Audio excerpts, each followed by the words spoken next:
नमस्कार। चलिए UGC net communication syllabus का एक सुपर फास्ट रिवीजन करते हैं।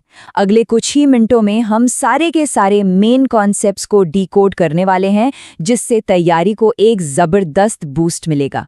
तो शुरू किया जाए? तो ठीक है, सीधे पॉइंट पर आते हैं। एक सवाल से शुरुआत करते हैं। क्या कम्युनिकेशन का मतलब सिर्फ बातचीत करना है, मतलब बोलना सुनना? ज्यादातर लोगों से पूछें तो उनका जवाब शायद हाँ ही होगा। लेकिन यूजीसी नेट एग्जाम के लिहाज से देखें तो ये जवाब अधूरा है, बिल्कुल काफी नहीं है। देखिए, कम्युनिकेशन सिर्फ शब्दों का खेल नहीं है। ये तो विचारों, इन्फॉर्मेशन और हाँ, सबसे जरूरी हमारी फीलिंग्स का एक बहुत ही गहरा, एक कॉम्प्लेक्स एक्सचेंज है। ऑलराइट, तो चलिए अब इसकी गहराई में उतरते हैं। हमारा पहला सेक्शन है द एसेंस ऑफ कम्युनिकेशन, या कहीं तो संचार का सार। और ये सिर्फ एक टॉपिक नहीं है, ये तो समाज की नींव है। और हाँ, एग्जाम में अच्छे नंबर लाने के लिए भी ये बेहद जरूरी है। तो फॉर्मल डेफिनेशन क्या है कम्युनिकेशन की? ये एक प्रोसेस है दो या दो से ज्यादा लोगों के बीच इंफॉर्मेशन, आइडियाज, फीलिंग्स और मैसेजेस को एक्सचेंज करने का। मतलब ये सिर्फ फैक्ट्स का लेना देना नहीं है, असल में ये कनेक्शन बनाने के बारे में है। और यही तो किसी भी सोसाइटी का बेस होता है। अब सवाल ये उठता है कि ये पूरा प्रोसेस आखिर काम कैसे करता है? अच्छा, इसे एक इंजन की तरह सोचकर देखिए। एक इंजन जिसमें कई जरूरी पार्ट्स होते हैं, और किसी मैसेज को अपनी मंजिल तक पहुंचाने के लिए इन सभी पार्ट्स का एक साथ सही तरीके से काम करना बहुत जरूरी है। जरा सोचिए, एक मैसेज का सफर होता कैसे है? ये शुरू होता है सेंडर से, मतलब भेजने वाले से, जिसके मन में एक आइडिया आता है। वो आइडिया बन जाता है मैसेज। फिर उसे भेजा जाता है एक चैनल के जरिए, जैसे कि फोन हो गया, ईमेल हो गया। मैसेज पहुंचता है रिसीवर तक, यानी जिसे संदेश मिल रहा है। और ये पूरा सफर तब जाकर कंप्लीट होता है जब रिसीवर अपना फीडबैक, यानी अपनी प्रतिक्रिया देता है। चलिए इसे एक बड़े ही मजेदार घरेलू एग्जाम्पल से समझते हैं। मान लीजिए सेंडर यानी पत्नी एक मैसेज भेजती है, अजी सुनते हो, आते टाइम धनिया लेके आना। चैनल क्या हुआ? फोन कॉल या एक टेक्स्ट मैसेज। रिसीवर यानी पति मैसेज को सुनता या पढ़ता है। और फीडबैक वो है जब पति शाम को धनिया लेकर घर आता है। बस कम्युनिकेशन प्रोसेस सक्सेसफुल। लेकिन सोचिए, क्या होता अगर पति का ध्यान कहीं और होता और उसने सुना ही नहीं? यहीं पर एंट्री होती है नॉइस की। अब नॉइस का मतलब सिर्फ तेज आवाज नहीं है। नॉइज मतलब कोई भी रुकावट जो मैसेज को खराब कर दे। खराब नेटवर्क, ध्यान का भटक जाना या फिर किसी शब्द का गलत मतलब निकाल लेना, ये सब नॉइज हैं। तो अगर धनिया घर नहीं पहुंचा तो समझ जाइए कि प्रोसेस में कहीं ना कहीं नॉइज था। तो इस पूरे प्रोसेस को और अच्छे से समझने के लिए एक्सपर्ट्स ने कुछ ब्लूप्रिंट्स बनाए हैं, जिन्हें हम मॉडल्स कहते हैं। ये मॉडल्स हमें कम्युनिकेशन के स्ट्रक्चर को अलग अलग एंगल से देखने में मदद करते हैं।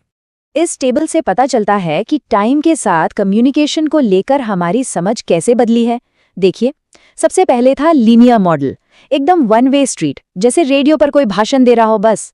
फिर आया इंटरैक्टिव मॉडल, जिसमें टू वे कम्युनिकेशन था, लेकिन फीडबैक धीमा था, जैसे ईमेल का जवाब देना।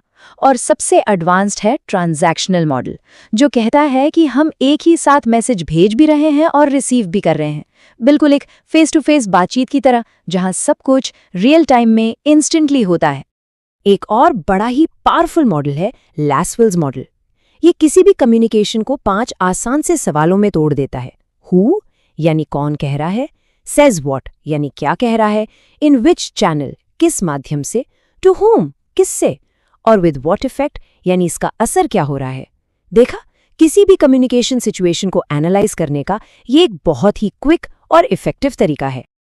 लेकिन जैसा कि हम जानते हैं, मैसेज भेजना हमेशा इतना सीधा और आसान नहीं होता। रास्ते में कई रोड ब्लॉक्स या बाधाएं आ जाती हैं, जो मैसेज को ठीक वैसे पहुंचने से रोक देती हैं जैसा हम चाहते हैं। पहली और सबसे कॉमन बैरियर है भाषा। जरा सोचिए, कोई डॉक्टर किसी मरीज को बहुत हैवी मेडिकल टर्म्स में कुछ समझा रहा है। मरीज बेचारा सिर तो हिला देगा, पर असल में उसे पल्ले कुछ नहीं पड़ा। ये जो जार्गन होते हैं या बहुत मुश्किल भाषा, ये सच में एक दीवार खड़ी कर देते हैं। फिर आती हैं साइकोलॉजिकल बैरियर्स, यानी हमारे अपने दिमाग के फिल्टर्स। स्ट्रेस, किसी के लिए पहले से बना हुआ प्रेजुडिस या कॉन्फिडेंस की कमी, ये सारी चीजें हमारे मैसेज भेजने और उसे समझने दोनों के तरीके को अफेक्ट करती हैं।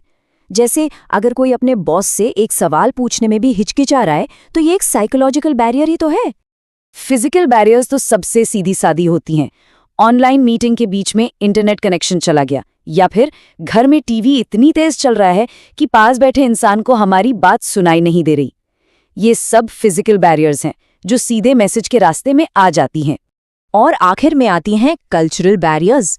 एक थम्स अप का साइन, सोचिए एक देश में ऑल द बेस्ट होता है तो दूसरे में इसका मतलब बिल्कुल उल्टा हो सकता है, अपमानजनक भी। अलग अलग कल्चर के सोशल नॉर्म्स और बिलीफ्स मैसेज की इंटरप्रिटेशन को बहुत ज्यादा अफेक्ट करते हैं और अक्सर कंफ्यूजन और मिसअंडरस्टैंडिंग पैदा करते हैं। तो अब जब हमने बैरियर्स को समझ लिया है, तो चलिए एक अच्छे कम्युनिकेटर के टूल बॉक्स पर भी एक नज़र डाल लेते हैं। मतलब कम्युनिकेशन के वो अलग अलग टाइप्स जिनका हम सब इस्तेमाल करते हैं। सबसे पहले फॉर्मल और इनफॉर्मल। फॉर्मल कम्युनिकेशन, जैसा कि नाम से ही पता है, रूल्स से बंधा होता है, जैसे ऑफिस मीटिंग्स या रिपोर्ट्स। और इनफॉर्मल होता है एकदम स्पॉन्टेनियस, बिना किसी स्ट्रक्चर के, जैसे दोस्तों के साथ गपशप। एक अच्छे कम्युनिकेटर की पहचान ही यही है कि उन्हें पता होता है कि कब कौन सा टूल इस्तेमाल करना है। इसके बाद आता है वर्बल और नॉन वर्बल। वर्बल कम्युनिकेशन वो है जो हम बोलते हैं या लिखते हैं, और नॉन वर्बल वो सब कुछ जो हमारा शरीर, हमारे जेस्चर्स, हमारी आई कांटेक्ट बिना एक भी शब्द बोले कह जाती है। और सच तो ये है कि अक्सर हमारी नॉन वर्बल कम्युनिकेशन हमारी कही हुई बातों से कहीं ज्यादा पावरफुल होती है। तो एक बात जो गांठ बांध लेनी है वो ये है कि इफेक्टिव कम्युनिकेशन इन सब का एक कॉम्बिनेशन है। ये कोई एक चीज नहीं है। सबसे अच्छे कम्युनिकेटर्स वही होते हैं जो वर्बल, नॉन वर्बल और रिटन, इन सभी सिग्नल्स को मिलाकर एक क्लियर और पावरफुल मैसेज क्रिएट करते हैं। और ये सब हमें एक आखिरी सवाल पर लेकर आता है। एक पल के लिए सोचा जाए, हमारे रोजमर्रा के जीवन में वो कौन सी एक कम्युनिकेशन बैरियर है जिसका हम सब सबसे ज्यादा सामना करते हैं, और उसे दूर करने के लिए हम क्या कर सकते हैं?